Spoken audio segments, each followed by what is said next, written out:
D, disqualification, discussion.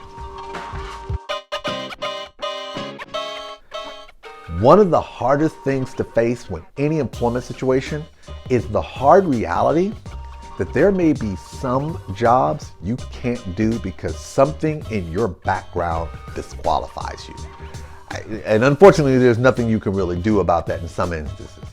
However, when you're talking to the employers, especially when you're going through the application, it's a little easier when you're going through the interview because you can talk to people. When you're going through the application process, you may have to reach out to someone within the company and say, listen, this is the situation. Is this a disqualifying thing? Why do you want to know that ahead of time?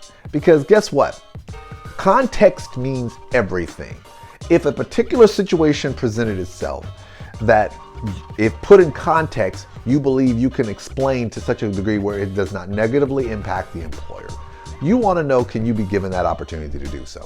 And trust me, especially on those applications, them three little lines that you have right there may not be enough. You may ask, can I attach something to it to explain this? Because on its face, you're going to look at this and go, this joker, But you want to be able to discuss a particular circumstance. Now, don't get me wrong.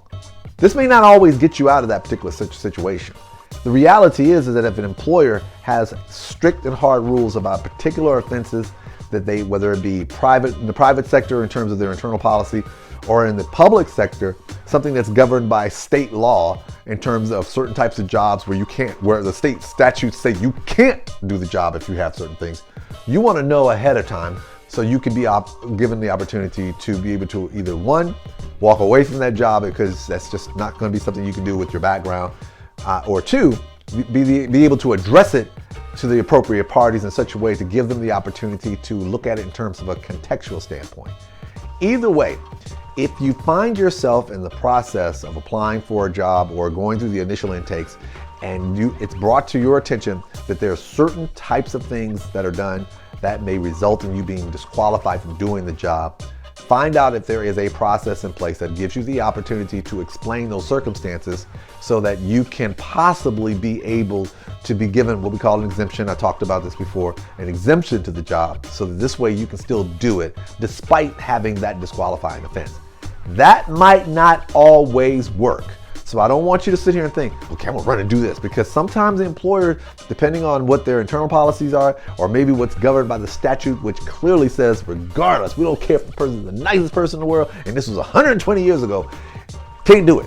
Unfortunately, that's just the nature of the beast. But you wanna be able to have that discussion to understand if there are things you can do in order to further articulate the nature of the disqualifying event that you participated in, and being able to provide a contextual basis so that this way they can understand that what it looks like on its face is not as bad, and hopefully that's enough to allow you to work there despite that.